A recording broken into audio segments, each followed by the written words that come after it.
Muy bien, qué lindo tiempo estamos teniendo y les recuerdo ¿por qué estuvimos hablando tanto de grupos pequeños? Hoy estamos oficialmente cerrando el año 2017 en cuanto a los grupos pequeños. Hay muchos grupos que van a continuar y la idea era un poco agradecer a Dios por lo que se vivió. Hay grupos de matrimonio, hay grupos generales en las casas. Tenemos unos cuantos grupos en limpio, los jóvenes tienen grupos, también tuvimos unos cuantos grupos de jóvenes adultos a inicio de año, tuvimos una campaña evangelística con grupos pequeños y realmente hace la diferencia porque es el momento donde nosotros podemos junto con otros estar creciendo juntos, estudiando la palabra de Dios y es un desafío. Si este año no participaste, es un desafío para que el año que viene estés preguntando, ¿dónde hay un grupo cerca de mi casa? ¿Dónde puedo reunirme?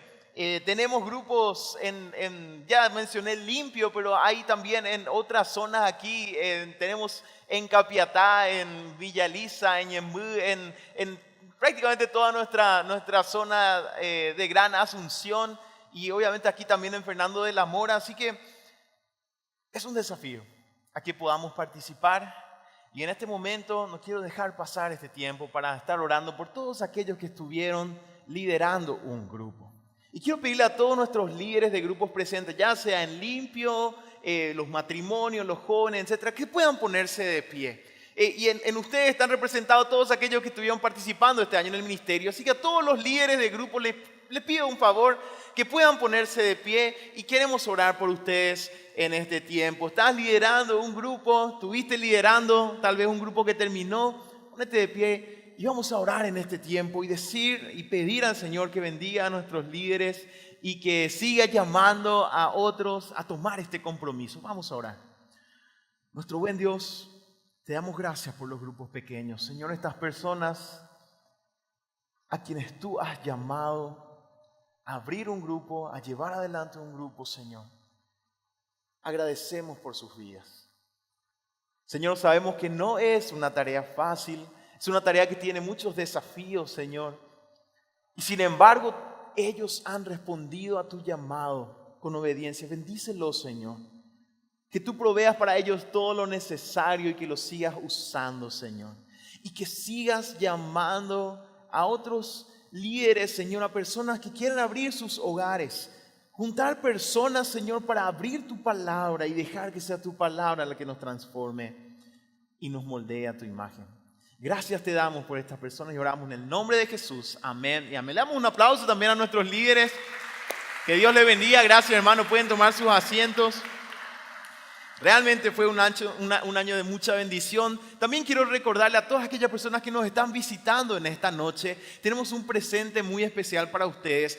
Al terminar nuestra reunión puede pasar por nuestra mesa de recepción y decirle a un hermano recepcionista, yo soy visita, y ese hermano te va a dar un regalo muy especial. Y si así lo deseas, podés darnos también tus datos para que nosotros podamos seguir en contacto con ustedes para cualquier información que ustedes necesiten. Aquellos que trajeron visitas, no dejen que sus visitas se vayan sin este presente, así que estamos avisados en cuanto a eso y ahora nos toca escuchar la palabra del Señor.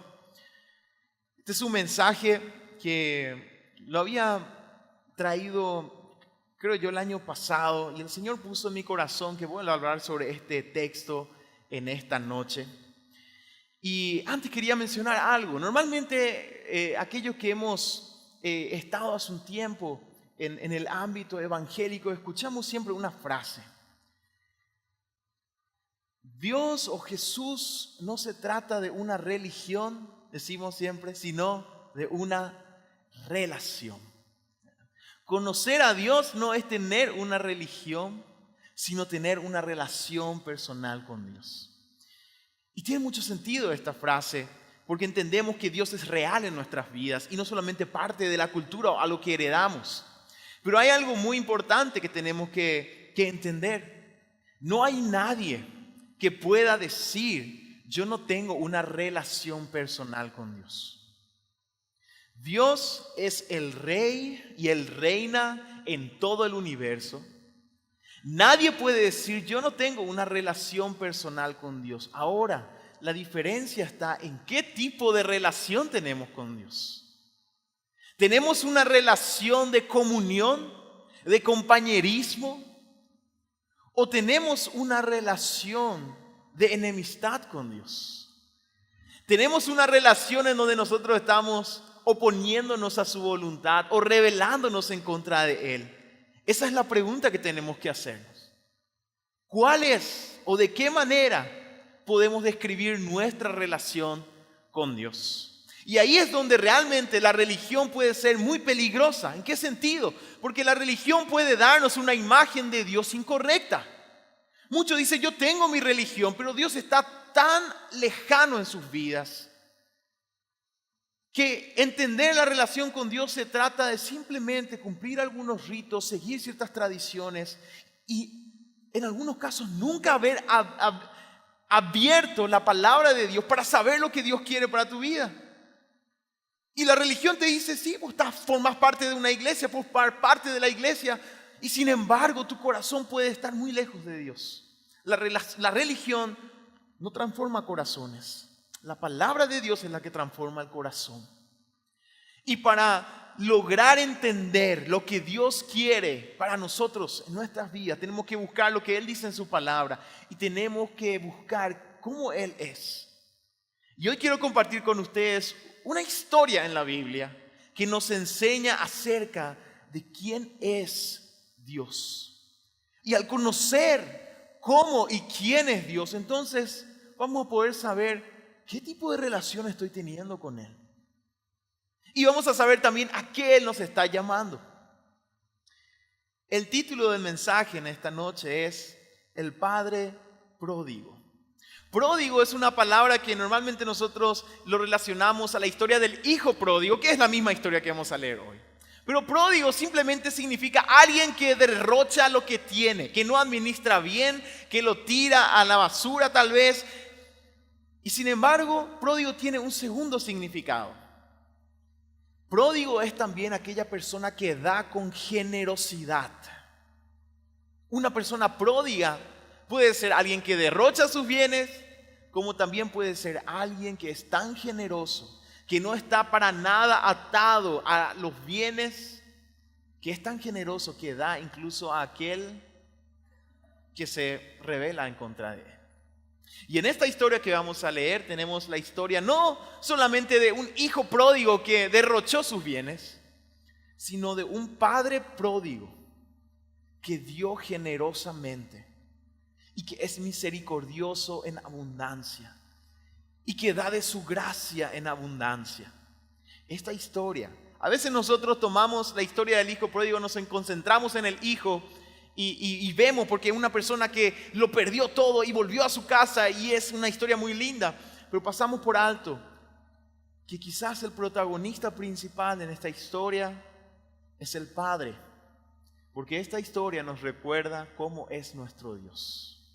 Y vamos a abrir nuestras Biblias, tenemos ahí arriba también para leer aquellos que no tienen, Lucas, el Evangelio de Lucas, capítulo 15, versículos 11 al 32. Lucas capítulo 15, versículos 11 al 32. Dice así la palabra del Señor.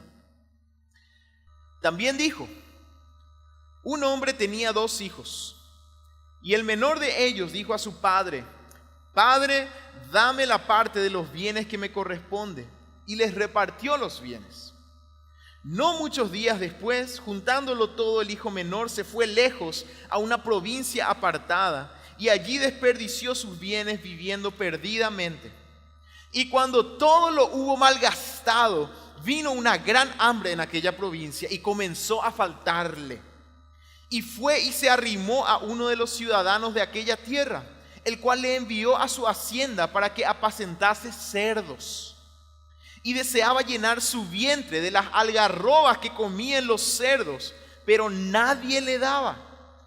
Y volviendo en sí dijo, ¿cuántos jornaleros en casa de mi padre tienen abundancia de pan y yo aquí perezco hambre?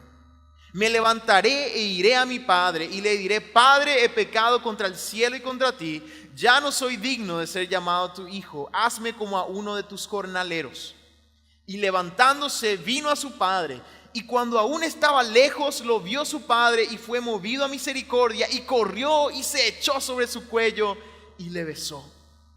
Y el hijo le dijo: Padre, he pecado contra el cielo y contra ti, y ya no soy digno de ser llamado tu hijo. Pero el padre dijo a sus siervos: Sacad el mejor vestido y vestidle, y poned un anillo en su mano y calzado en sus pies, y traed el becerro gordo y matadlo, y comamos y hagamos fiesta, porque este mi hijo muerto era y ha revivido, se había perdido y es hallado. Y comenzaron a regocijarse. Y su hijo mayor estaba en el campo, y cuando vino, llegó cerca de la casa, oyó la música y las danzas, y llamando a uno de los criados le preguntó: ¿qué era aquello? Él le dijo: tu hermano ha venido, y tu padre ha hecho matar el becerro gordo por haberle recibido bueno y sano. Entonces se enojó y no quería entrar. Salió por tanto su padre y le rogaba que entrase. Mas él respondiendo dijo al padre: he aquí, tantos años te sirvo, no habiéndote desobedecido jamás, y nunca me has dado ni un cabrito para gozarme con mis amigos. Pero cuando vino este tu hijo, que ha consumido tus bienes con rameras, has hecho matar para él el becerro gordo. Él entonces le dijo: hijo, tú siempre estás conmigo, y todas mis cosas son tuyas. Mas era necesario hacer fiesta y regocijarnos, porque este tu hermano era muerto y ha revivido, se había perdido y es hallado. Hasta aquí la palabra del Señor. En primer lugar, tenemos que atender cuál era el contexto de esta historia que contó Jesús. Al inicio del capítulo 15 leemos que Jesús estaba enseñando, y según la palabra se acercaban a él todos los publicanos y pecadores para oírle. Y los fariseos y los escribas murmuraban diciendo: este a los pecadores recibe y con ellos come. Había dos grupos escuchando a Jesús. Por un lado, lo que toda la sociedad consideraba los perdidos, los pecadores, los que ya no tenían solución. Y por otro lado, los líderes religiosos, que según la mente del pueblo eran los más cercanos a Dios, los que más sabían de su palabra, los más santos, nosotros podríamos decir. Este era el grupo, o los dos grupos que estaban escuchando a Jesús. Y Jesús en este capítulo cuenta tres historias en total, dos antes de la parábola del hijo pródigo.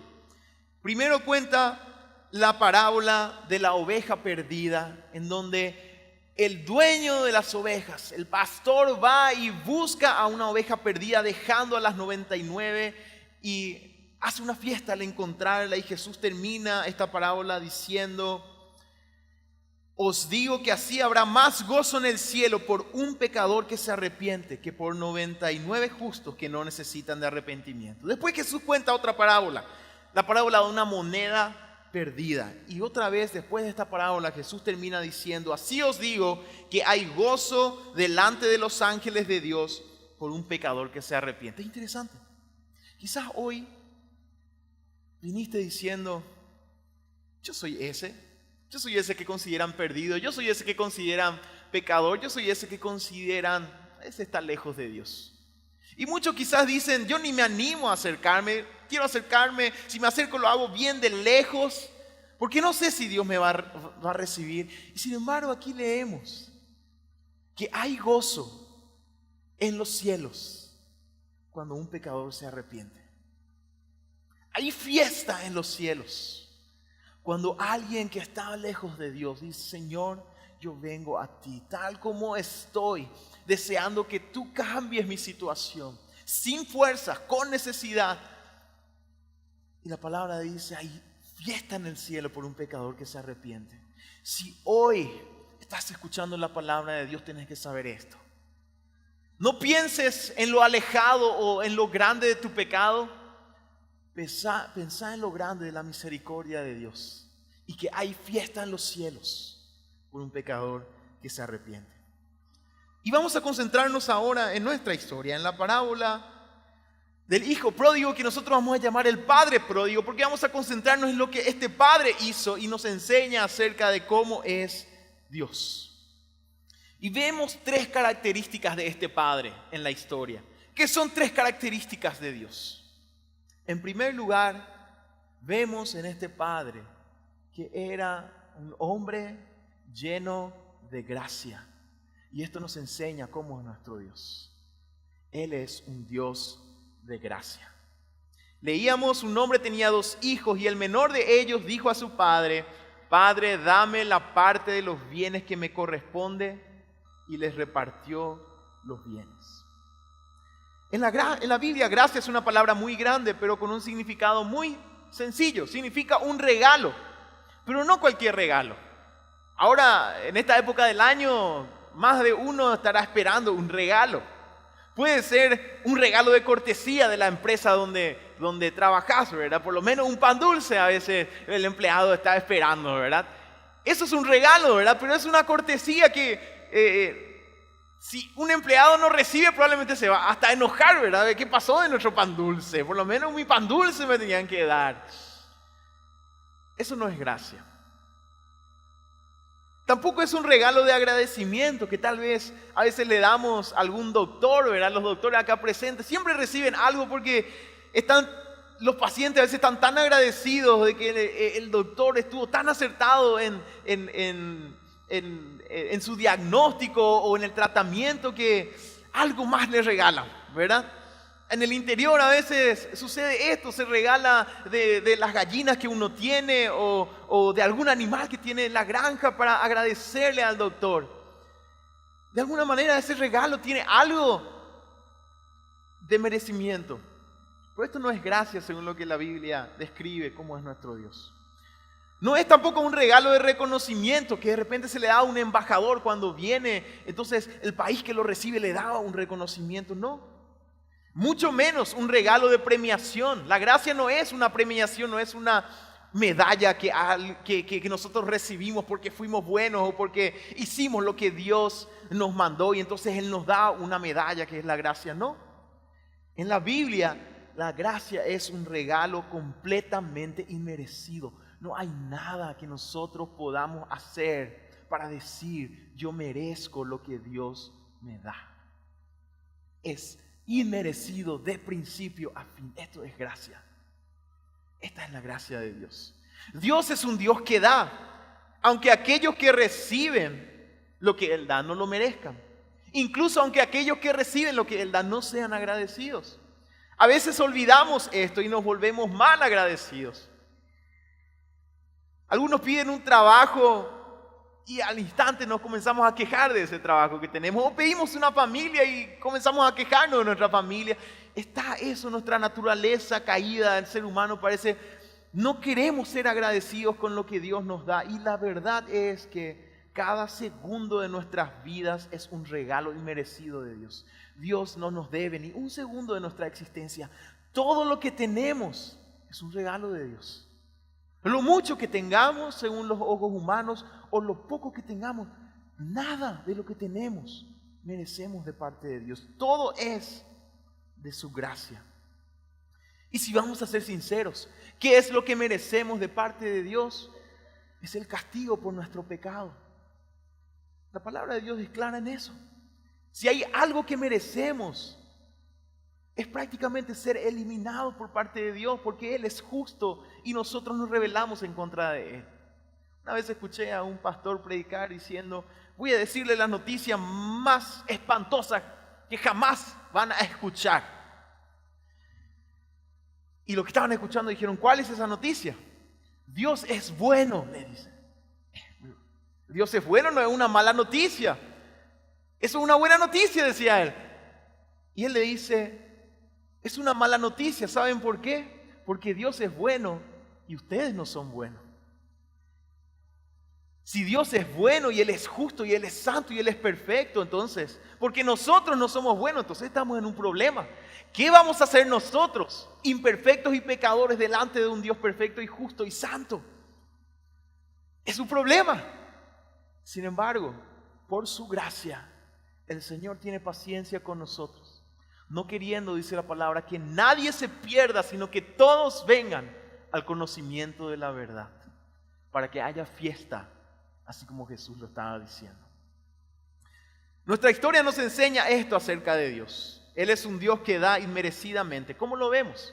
El hijo que viene a pedir su herencia no merecía lo que estaba pidiendo. Los padres que están aquí hoy presentes, imaginen que viene tu hijo y te dice, bueno, papá, quiero la parte que me corresponde. ¿Qué le vas a decir? Aparte de quizá darle un acapete ahí, ¿verdad? Imagínate acá, hermano Magno, Isra, después de este mensaje viene y te dice, papá, dame lo que me corresponde. ¿Cuál es el problema con este pedido? Que la herencia es algo que se recibe una vez que el padre haya muerto. En otras palabras, lo que el hijo le estaba diciendo al padre es prácticamente, yo quiero verte muerto ya, papá. Porque la única forma de que una herencia sea justa y legal es que aquel que deja la herencia muera. No tenía sentido lo que este hijo estaba pidiendo. No tenía sentido para nada.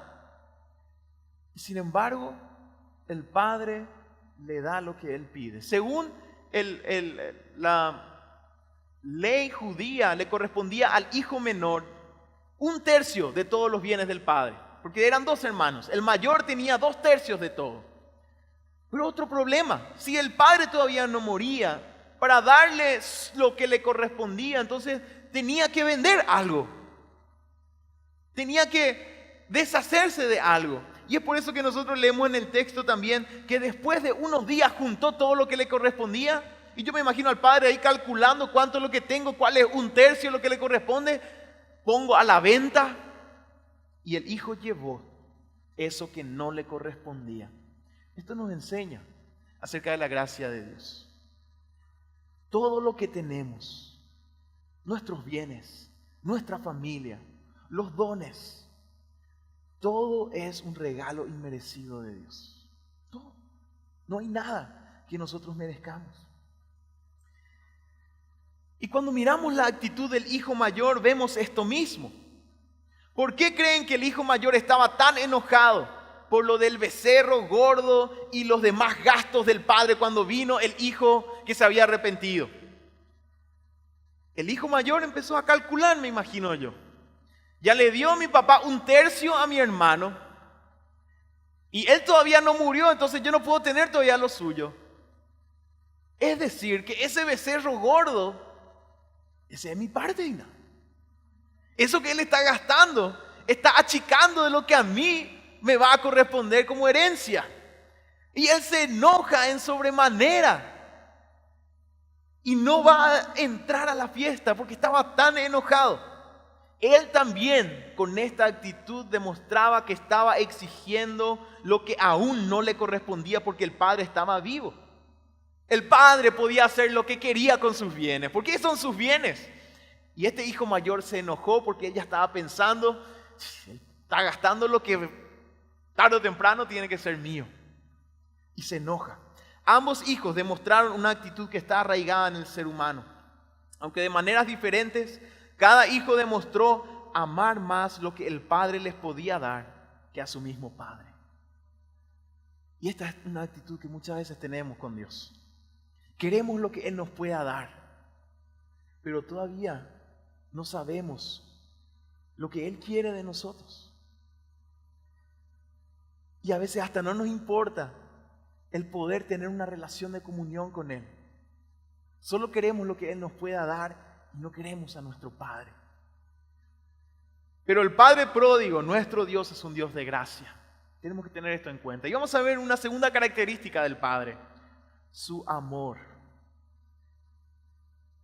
Otra característica del Padre pródigo es su amor.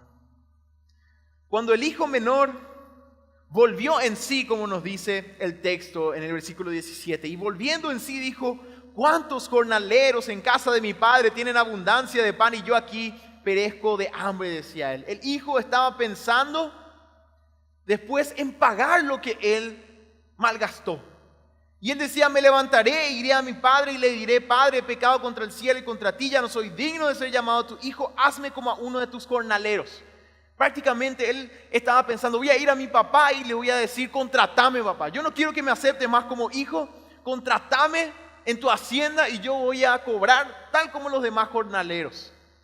Y probablemente él estaba pensando, voy a de alguna u otra manera pagarle todo lo que yo le quité a mi padre. Sin embargo, el padre pródigo amó a su hijo por lo que era, entendiendo que éste había estado perdido. Y el padre hace algo muy significativo. En el versículo 20 leemos lo siguiente: y levantándose vino a su padre, y cuando aún estaba lejos, lo vio su padre y fue movido a misericordia, y corrió y se echó sobre su cuello y le besó. Fíjense cómo amaba a este padre a su hijo. No pensó, acá viene este desgraciado que se fue y me quitó todo lo mío. O a lo sumo, probablemente la actitud que muchos de nosotros tendríamos, sabía lo que tarde o temprano iba a caer otra vez. Ahora vas a ver. Por un tiempo por lo menos le voy a castigar y después no. Este padre amaba tanto a su hijo que corrió. Este es un detalle muy interesante. Porque en la cultura de Jesús, en la cultura judía de esa época, los ancianos no corrían. Era una desgracia ver que un anciano corra, porque es como que perdía su dignidad. Era una costumbre que si había algo rápido que hacer, los más jóvenes eran quien iba. El mayor no corría, el mayor mandaba a que corra. Y sin embargo, de esta manera el padre demostraba, no me importa nada de la dignidad que estoy perdiendo, yo amo a mi hijo y voy a él. En una oportunidad, nuestros hermanos de H, de nuestra tribu, amiga, hermana que están ahí en Cerro Morotí, una vez vinieron a compartir con nosotros en la iglesia. Y preparamos para ellos un almuerzo muy especial. Y algo muy interesante pasó, porque ellos tienen a su cacique. Y las hermanas le comenzaron a servir a todos, ¿verdad? Y ya se oró todo. Y las hermanas que servían se dieron cuenta que nadie comía. Y había sido que la costumbre de ellos es que nadie puede comer hasta que el cacique coma primero. El cacique tiene que comer primero, si no nadie va a comer. Y último, anga, le estaban sirviendo al cacique. Había sido, ¿verdad? Todo el mundo estaba esperando, hasta los niños esperando. Porque era señal de su dignidad en su cultura eso. Nadie puede ocupar ese lugar de dignidad que le corresponde al cacique. El anciano no tenía que correr. Es un dato muy interesante que vemos aquí. Y esto nos enseña que el amor fue mucho mayor en este padre al ver que su hijo perdido estaba retornando, que cualquier regla cultural que había en esa época. Y esto también nos enseña del amor de Dios. Porque de tal manera amó Dios al mundo, que ha dado a su Hijo unigénito, dice Juan 3:16, para que todo aquel que en Él cree no se pierda, mas tenga vida eterna. El conocido versículo encaja perfectamente con la descripción del Padre en la historia. El Hijo de Dios dejó su trono, dejó su gloria. Y en Filipenses 2 le decimos, no estimó ser igual a Dios como algo a que aferrarse, sino que se humilló a sí mismo. Porque Dios simplemente ama. En la historia este amor no solo se demuestra con el hijo menor. En el versículo 28 leemos que el hijo mayor se enojó y no quería entrar a la fiesta. Salió y por tanto su padre, ¿qué dice el texto? Le rogaba que entrase. A este hijo mayor maleducado, él salió, se enojó. Y el padre pudo haber mandado a uno de sus siervos a decir, tráiganle a la fuerza a ese hijo maleducado. Rebelde y contumaz según la ley, está en rebeldía, hasta podría ser pena de muerte por su rebeldía. Pero el padre dice, fue y le rogó que entrase. Y esto nos recuerda un pasaje en las Escrituras. El apóstol Pablo describía su ministerio y nuestro ministerio como iglesia en 2 Corintios 5:20 de la siguiente manera. Así que somos embajadores en nombre de Cristo, como si Dios rogase por medio de nosotros. Os rogamos en nombre de Cristo, reconciliados con Dios. No hay motivo para estar fuera de la fiesta. No hay motivo para estar lejos del gozo de Dios. Jesús pagó tu deuda. Jesús pagó todo lo que debías. Lo único que tenés que hacer es participar de esa fiesta, dándole al Señor de tu corazón, porque sabemos que hay fiesta en los cielos cuando un pecador se arrepiente. Este es el amor del Padre, no solo para aquellos que quieren su independencia y se alejaron de Dios, sino también para aquellos que con su propia justicia quieren ganar el favor de Dios. Estos representan el hijo menor y el hijo mayor. El hijo menor, el que todos llaman perdido, pero el hijo mayor que con su orgullo a veces dice: ¿por qué ese viene? Algunos te dicen: ¿por qué ese viene a la iglesia? ¿Por qué este hace esto y aquello? Y de esa manera queda fuera de la fiesta. No hay gozo en su vida. Pero el padre también le rogó a este hijo mayor a que participase. El padre pródigo ve al hijo menor de lejos, lo cual nos indica también que él estaba esperando. Él estaba mirando, él estaba esperando al hijo. Este es el amor de Dios. Y vamos a ver una última característica de este padre que nos recuerda también cómo es nuestro Dios. Este padre demostró misericordia. La misericordia se diferencia de la gracia en que se presupone una falta muy grave. Una falta que según la justicia interrumpe toda relación. Lo justo, si queremos hablar de lo justo en esta historia, era que el hijo trabajara para pagar todo lo que le quitó y derrochó del padre. Lo justo era esto.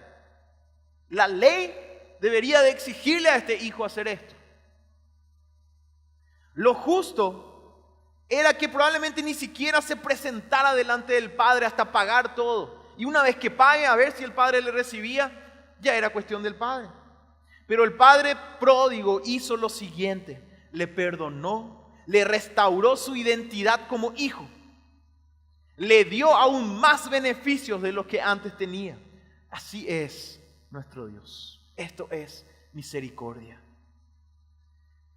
Dios nos justifica por medio de lo que Jesús hizo por nosotros. No recibimos lo justo nosotros.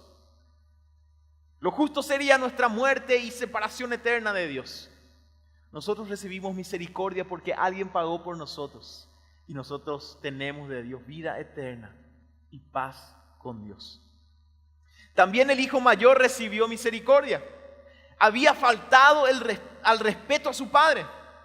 Bien tuvo que haber perdido todo derecho, pero el padre le dice: todo lo que tengo es tuyo. A ese hijo maleducado él le vuelve a decir: hijo, todo lo que tengo es tuyo. Misericordia. Y algo más, era responsabilidad en esa cultura del hijo mayor cuidar del hijo menor. Podría decirse que fue culpa del hijo mayor dejar ir a su hermano menor. No haberle atajado, no haberle hecho entrado en conciencia. Pero a ambos el Padre le da de su misericordia. Jesús estaba hablando a dos grupos, como decía. Hay hijos menores, rebeldes, lejos de Dios. Si saben que Dios quiere algo, ellos buscan lo contrario. Si Dios le dice vení por acá, ellos buscan y dicen yo me voy a ir por allá. Hay también hijos mayores que estuvieron tal vez siempre en la iglesia.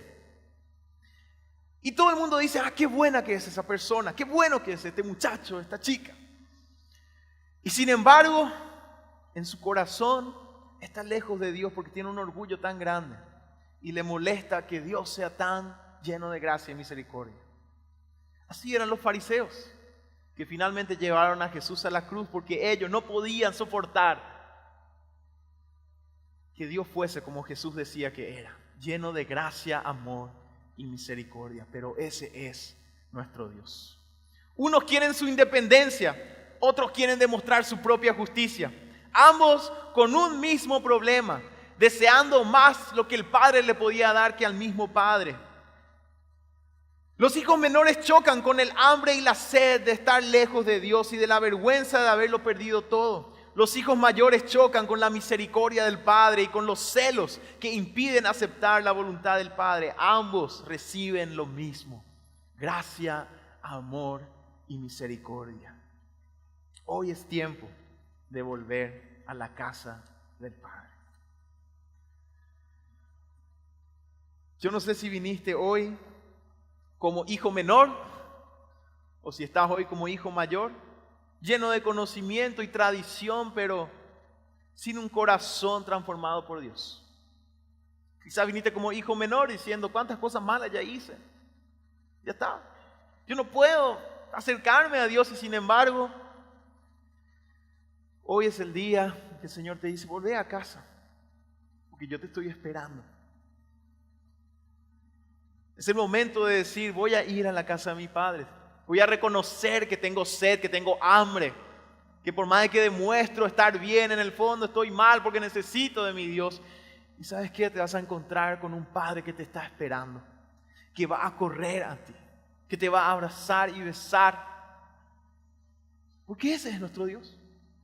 Es un Dios de gracia, es un Dios de amor y es un Dios de misericordia. Que hoy sea un día de reconciliación en tu vida. Yo quiero hacer ahora una oración. Y aquellos que quieren entregar su vida a Dios, tal vez como hijos menores, como hijos mayores, yo voy a pedir que mientras hago esta oración de entrega, en actitud de arrepentimiento, diciéndole al Señor: yo te entrego mi vida para que hagas con mi vida lo que tú quieras, Señor. Mientras estoy orando, te invito a que puedas ponerte de pie, si este es el paso al que el Señor te está llamando ahora, entregar tu vida a Él. Orá conmigo y ponete de pie mientras orás. Y vamos a orar al Señor y decir: Señor Jesús, yo reconozco mi pecado y reconozco mi necesidad. Te necesito, Señor. No estoy bien. Te necesito. No hice bien. Necesito de tu perdón. Hoy he escuchado que tu amor, Señor, trasciende todo obstáculo. He escuchado que tu gracia es tan grande, Señor, que mi pecado no es un impedimento para que tu obra sea real en mi vida. Y hoy he escuchado que tu misericordia va mucho más allá de las cosas que yo hice en mi vida. Pero hoy, Señor, yo quiero volver a casa. Yo vengo a ti y te pido que me transformes y me renueves y que tu perdón limpie mi corazón y mi mente. Quiero comenzar una nueva vida contigo. Te pido esto, Señor, en el nombre de Jesús. Amén y amén. Que el Señor nos bendiga. Ponemos todos de pie y vamos a terminar alabando al Señor y agradeciéndole a Él por su fidelidad y por su gracia, por su amor y por su misericordia. Que el Señor nos bendiga. Jehová es mi pastor, nada me faltará. Que nuestra mente y pensamiento se llenen con esta confesión de fe. Recordemos otra vez Proverbios 23:7. Porque tal es su pensamiento en su corazón, tal es Él. Y recuerda, nos espera al final de nuestra jornada la casa del Padre.